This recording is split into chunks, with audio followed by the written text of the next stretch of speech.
24 ou 60 FPS? Essa é uma das maiores dúvidas que as pessoas têm no início, principalmente quando começa a filmar com uma DSLR, começa a estudar filmagem através dessas câmeras que tem esses ajustes. Então, fica comigo que eu vou te explicar qual dos dois devemos utilizar. Para quem está começando com filmagem, precisa entender que a partir do momento que você começa a filmar com câmeras DSLR, você precisa se atentar a FPS, que são frames por segundo. Um vídeo é composto por várias fotos, são várias fotos por segundo, e essa quantidade de fotos a gente tem essa nomenclatura de FPS. Por exemplo, eu estou aqui utilizando uma Canon T4i e eu estou filmando a 30 FPS.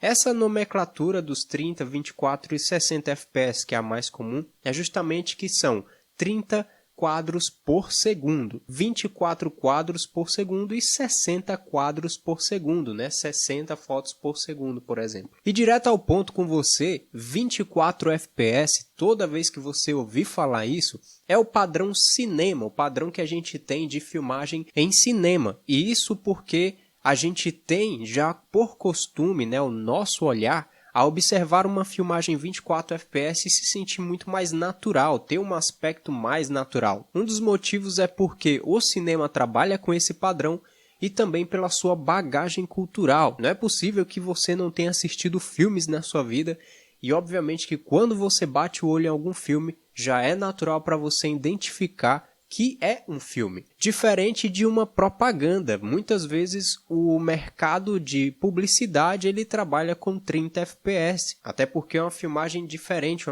é um padrão utilizado no mercado de televisão, Então, em poucos lugares você vai ver o 24 FPS sendo usado. E o 60 FPS veio justamente para a gente utilizar o nosso artifício do slow motion. Então, quando você vê uma filmagem feita em slow motion, aquele movimento mais lento, ele foi gravado muitas vezes em um FPS muito mais alto. Quanto maior o FPS, muito mais possibilidade de slow motion você vai ter.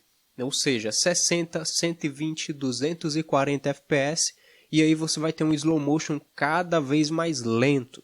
Então esse é o benefício de se utilizar a 60 FPS. E obviamente o oposto dele, que seria o 24 FPS, é para aquele look mais cinematográfico, aquele aspecto visual um pouco mais cinematográfico, e é o que os nossos olhos estão acostumados a ver. E uma coisa eu queria deixar bem claro aqui em relação a esse tipo de filmagem, é que quando você decide filmar entre 24 ou 60 FPS, nada disso vai estar afetando a sua nitidez, a sua qualidade de imagem, pois isso não tem nada a ver com qualidade de imagem. Apenas a quantidade de quadros que estão sendo captados por segundo. Então vejo aí muitas pessoas se enganando e querendo subir vídeo a 60 FPS achando que isso está gerando uma nitidez, está gerando uma qualidade de imagem. Mas na verdade não é. Isso é um aspecto que acontece na sua visão, na sua percepção visual das coisas, em que no 24 FPS você tem muito mais motion blur, que é quando você, por exemplo, faz um movimento assim, balançando a mão, você consegue ver que fica um rastro, e esse rastro ele é muito mais borrado, quando você faz uma filmagem 24 FPS, pelo fato de que não tem tantos quadros sendo captados na quantidade de movimento que é feita durante a filmagem. Já num quadro de 60 FPS, você já consegue ter uma imagem que ela parece mais congelada durante essas transições. Então dá essa sensação de que a filmagem tem uma qualidade maior ou tem uma nitidez muito maior. E eu digo isso para vocês porque, por exemplo, a T4i a gente consegue filmar em 60 FPS por segundo, só que ela tem uma resolução de HD nesse padrão de filmagem. E aqui eu já tenho também uma Sony A6000 e nela eu consigo filmar 60 quadros a Full HD, ou seja, uma qualidade um pouco superior à T4i. E isso não quer dizer então que é por causa dos 60 FPS, mas sim pela qualidade de captação que essa câmera tem disponível, a tecnologia de HD, Full HD, que é a diferença da qualidade entre elas duas. E aí você vai ter também câmeras que fazem 4K a 60 FPS, como a Blackmagic Pocket Cinema 4K. Então você vê que não é o FPS que vai gerar essa qualidade ou não, mas sim o trabalho de ciência que foi feito nas câmeras para trabalhar com HD, Full HD ou 4K. Isso sim traz para a gente a resolução e qualidade da imagem. Eu vou deixar também algumas imagens aqui passando, onde eu fiz um teste para vocês, né, um teste visual entre filmagens de 24 fps e 60 fps, para ser notória um pouco aí essa diferença e você ter uma noção, né, de como que funciona o trabalho da filmagem. Então, quando você estiver filmando com uma Canon, com uma Sony, com uma Nikon e que seja uma DSLR, mirrorless, você vai se deparar sim com esses ajustes de FPS e você precisa saber para qual finalidade você vai utilizar a sua filmagem. E existe uma regra chamada regra dos 180 graus, onde você precisa fazer o ajuste do shutter speed, que é ali a velocidade do obturador, para a quantidade de FPS que você estiver trabalhando. Então, o número de FPS que você está trabalhando na filmagem, o seu shutter speed ele precisa ser o dobro. Ou seja, se eu estou trabalhando com 24 FPS, uma câmera que tem um shutter speed em 48 já é o dobro do que a gente precisa. Então, você vai setar a sua câmera para 48. Mas as maiorias das DSLR não trabalham com 48 de shutter speed, então eles vão arredondar para 50.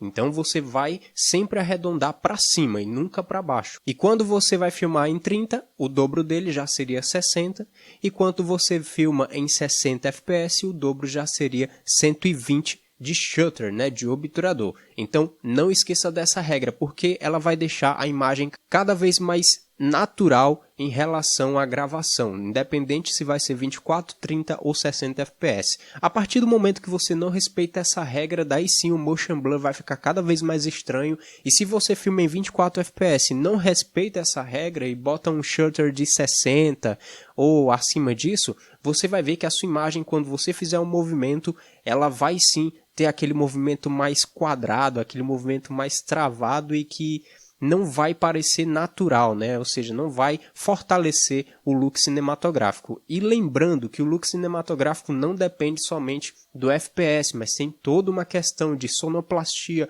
colorimetria e fotografia que você estiver fazendo na sua filmagem. Então, se atente que FPS é uma das coisas que você precisa saber para criar, então, o seu look cinematográfico, né? Ou ter uma filmagem que atenda aos seus requisitos do trabalho. Bem, gente, eu espero que vocês tenham entendido, então, como que funciona 24 FPS e 60 FPS, qual que é a situação que a gente precisa utilizar. Se você gostou desse vídeo, se foi útil para você, eu te peço, se inscreva no canal para receber notificações, ativa o sininho e não deixa de deixar aquele like, né, aqui no vídeo, caso você tenha gostado e tenha servido essa informação para você. Um forte abraço, até a próxima, tchau!